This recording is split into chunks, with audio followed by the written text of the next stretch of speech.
Mga kag-sisters, punta po kami dun sa pundukan o ba yan tawag yan? Pinagbarahan ng bangka ni Ambit kasi nandito na po siya. Sinusundo po niya ako kasi ang dami daw pong huli. Kaya kukunin namin.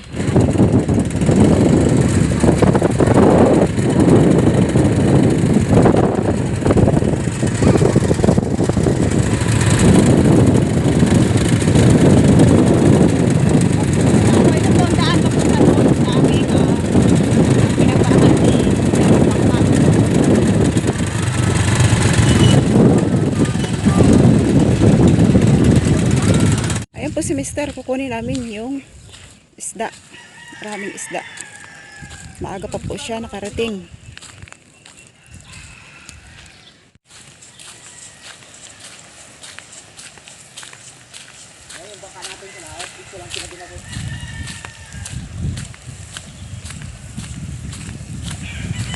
Yan, pupunta po kami doon sa bangka at nandun po yung isda. Mabali po ay sinundo lang ako ni Mister. Hindi ko po inaasahan na maaga pa ay may huli na sila at marami. Talagang malaking biyaya ni God.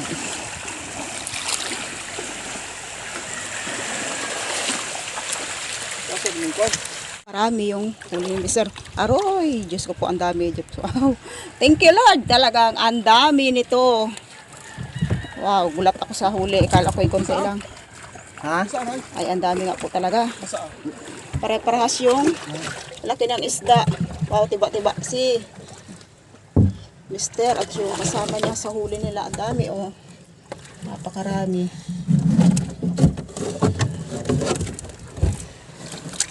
O, siguro sa tansya ko ay mga 50 or higit pa. Kaya pala banyera yung talagang dinala. Well, ang dami nga.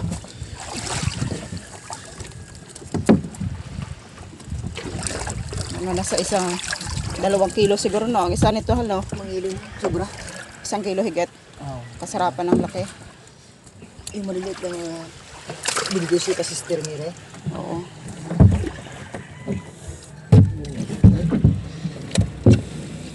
Yung mga nag-shot niya, hindi na diba? Tibang tulingan. Diba? Oh, napakarami po talaga.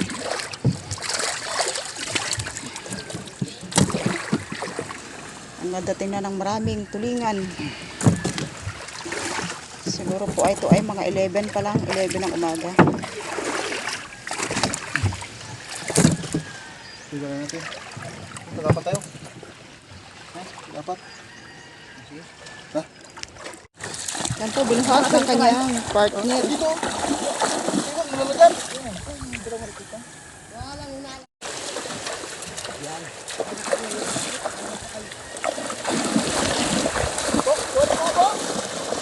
Yan po, binuhat ni Mister at ng kasama niya para dali namin dun sa aming pagtitindahan.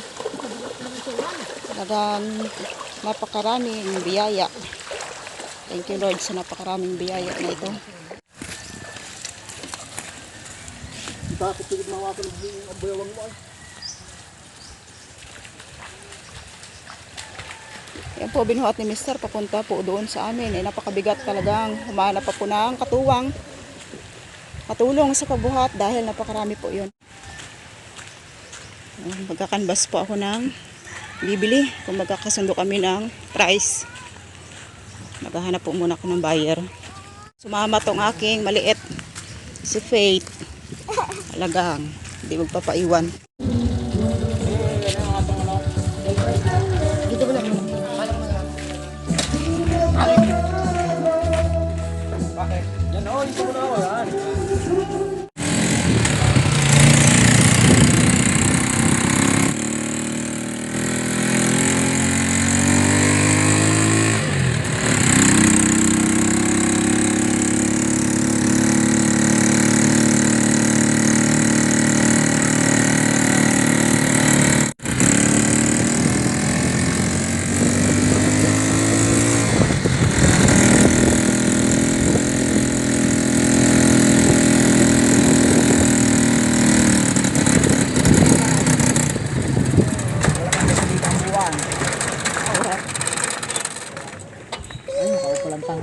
Ayun po, dito po yung nakausap na kukuha ng isda.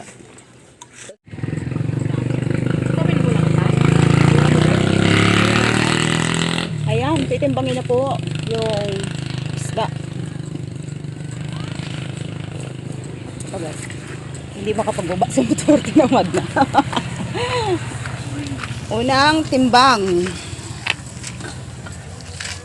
Ilan? Saan ba yun? Ilan te? How much? Ito? Yun. 12. Ano yan? 12.5. Sige, dagdagan mo na. Para Ano ba? Sige. Ilan te? Sakto-saktuhin mo na. sakto mong 15. Lang. 14 pa lang. Joyce, may nga akong ballpen dun sa... Yan, 15. 15 kilos. Kilos yung unang timbang.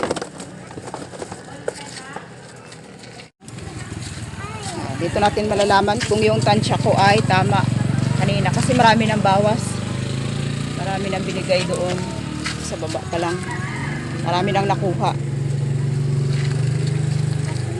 Sige lang yun. Ano tawag doon? Bigay sa mga Kaibigan. tumulong sa mga kaibigan. Ang daming kaibigan ni Pareambet. Talaga naman. Garni ating buhay din sa probinsya. Hindi mawawala ang kaibigan. Ayun, 15. Another 15. Pangatlong timbang. Kaya na kaya iubos sa lahat sa pangatlo. Wow! Kalaki! Napakasariwa pa po ng tulingan. Makikita doon sa kinis nung kintab ng balat. Lalaki! Isa. Sa pangatlo ay 16 kilos. Busin na natin. Oo. May tinira ka, diba? Pang huling timbang last. Ito nyo na ba ka? Ito na lang yung huli. Nakala ko lang tinira. anak, ano ka mo? Ay, madam. Yun, last 12. 12 kilos. Po mga sisters, yung timbang ng kilo ng isda lahat. 15, sunod-sunod na 15 kilos, tapos 16 kilos and 12 kilos. How much? Yan. Alam ko pong magaling kayong magkwenta, so kayo na lang yung magkwenta. Yan, lahat-lahat ang nakuha. Ito po mga sisters, yung napili ni Mister na ulam, kinuhang ulam, 2 piraso. At ito po ay lulutuin namin ng masarap. Ito po mga sisters, yung ulamin. So nilagyan lang ng asin. Aming pang nakuhang pang ulam, lagyan lang ng asin. At ito po ay prituhin para panghalo sa gulay.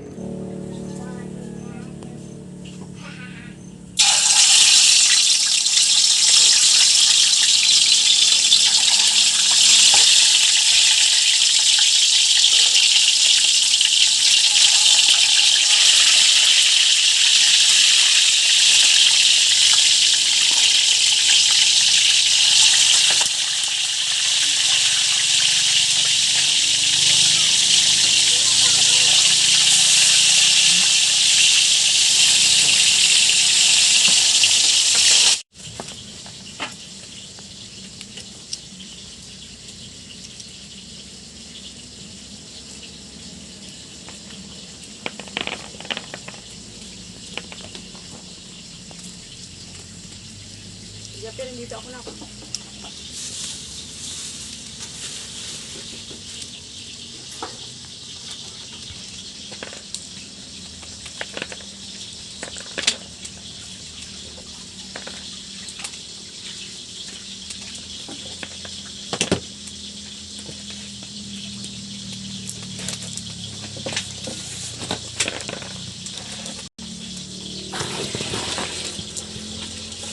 Ito po mga sisters, yung hinimay na gulay ni Mister ay panghalo namin doon sa tulingan, huling niya. Siyang naghuli, siya rin ang magluto. Wow, sana all.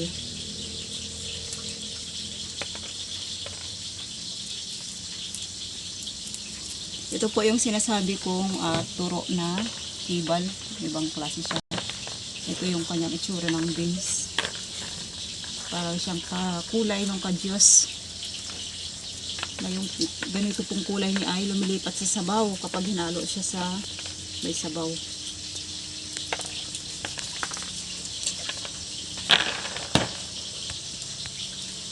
Wala pang kasi yung bunga itong nagdala.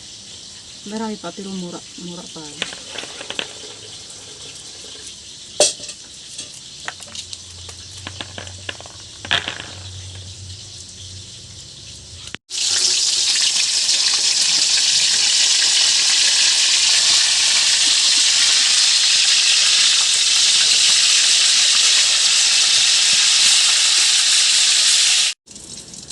Yes na? Layo naman.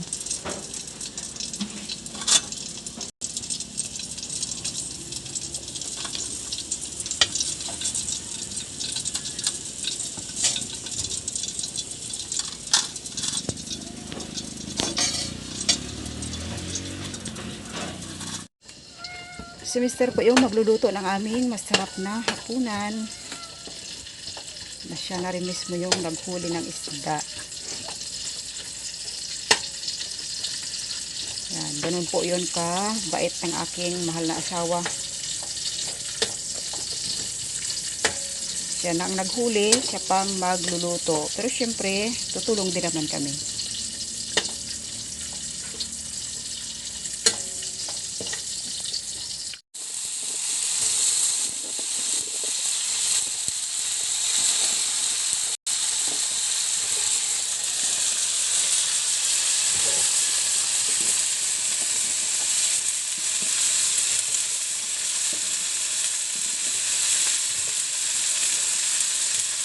Sagana sa kalabasa.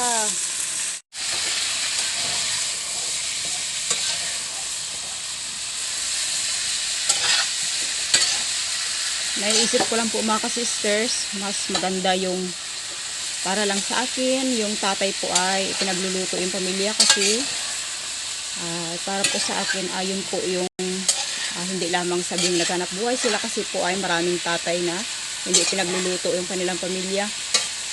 So para po sa akin, yung tatay na pinagluluto yung pamilya ay pinapakita niyang mas na mahalaga, mahal niya yung pamilya niya. Kasi yung pagluluto po is paraan ng pagpapakita ng pagmamahal sa pamilya.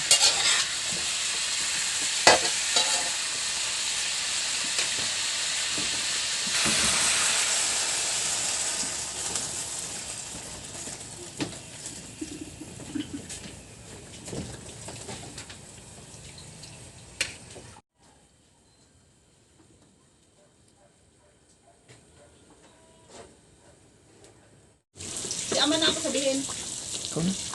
Hello po, ilalagay na po ni mama yung isda na pirito para maglasa na po.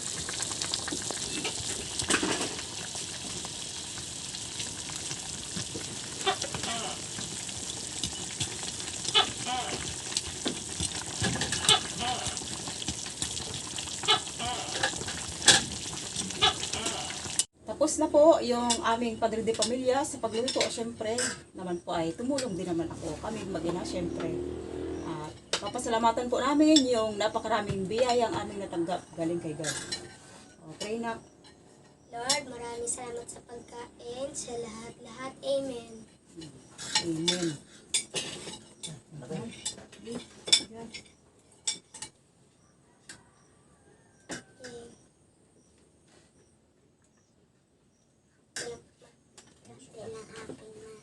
Ayun po yung kanina. Kaya kayang platong na.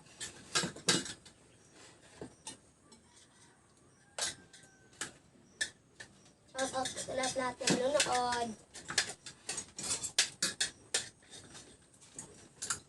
Ako shout out kay Ma'am Cynthia and Ma'am Abby. Thank you po sa kabutihan nyo sa amin, sa aming pamilya. God bless po sa inyong mag-ina. Shout out rin po sa inyo. Here. Kapit, isda pet. Mama, hindi ko na kaya ubusin. Hatiin lang natin. Pati mo kayo na. Kasi, nana. Okay, hati tayong dalawa. Sabaw na ko. Ikaw dyan, sabaw dyan. Sabaw ako, papa. Kain po tayo ng sari-saring gulay with pritong tulingan. Gulay na ako sa mga. Yung aming ulam po ngayon is walang gastos. Kasi yung gulay sa paligid lang, tsaka yung tulingan ay huli mismo ni Mister. Kain po kami ng libre.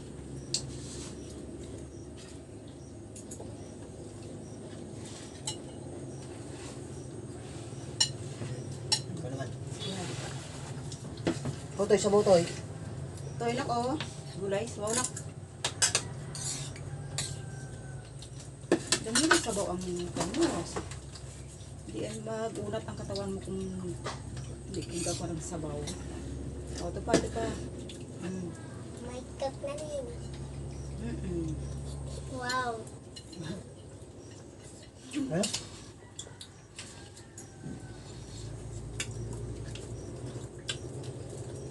Tuwang-tuwa po ako mga sisters pag si Mr. ay makauwi na, hindi pa gabi at maaga pa.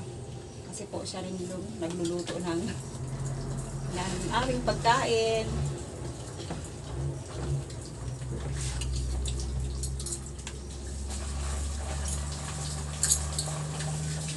Tuwang-tuwa yung mga bata pag si ama nila yung magluto. Lutong Batanggenyo.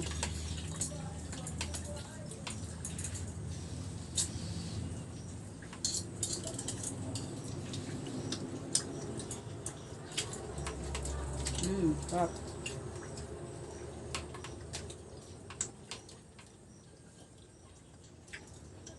Makulimlim po yung panahon dito sa amin. Parang nagbabadyang umulan pero hindi naman po umuulan.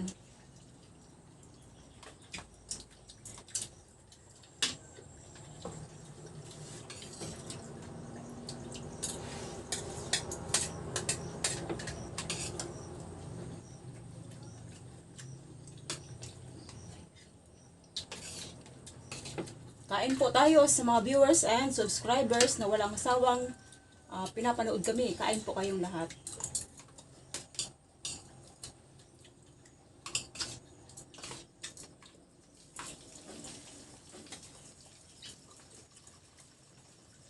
Shoutout po sa manonood.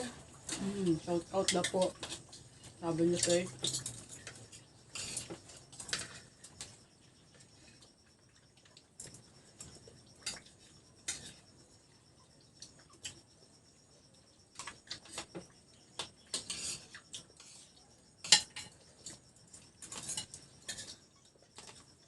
Itlog na. Itlog na isda.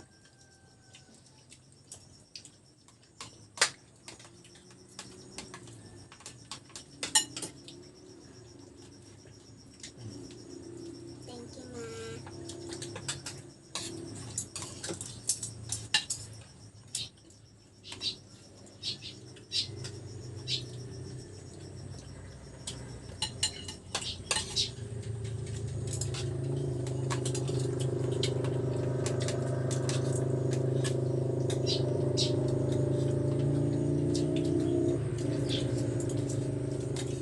Gulayan?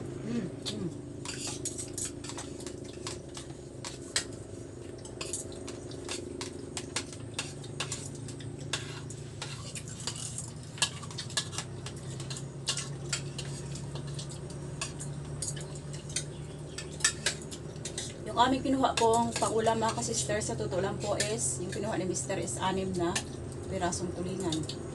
So si Mr. po ay, yun po yung pinagmamalat ko ugali niya kasi siya po ay mapagbigay. So lahat po ng mga kapatid ko, ate ay, mayroon lahat binigyan niya.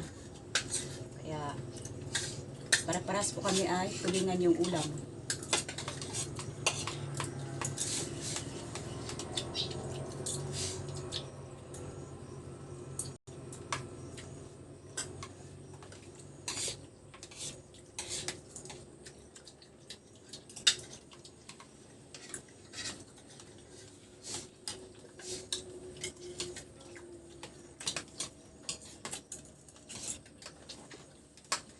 Ang lang pawis tayo. Mainit eh, no?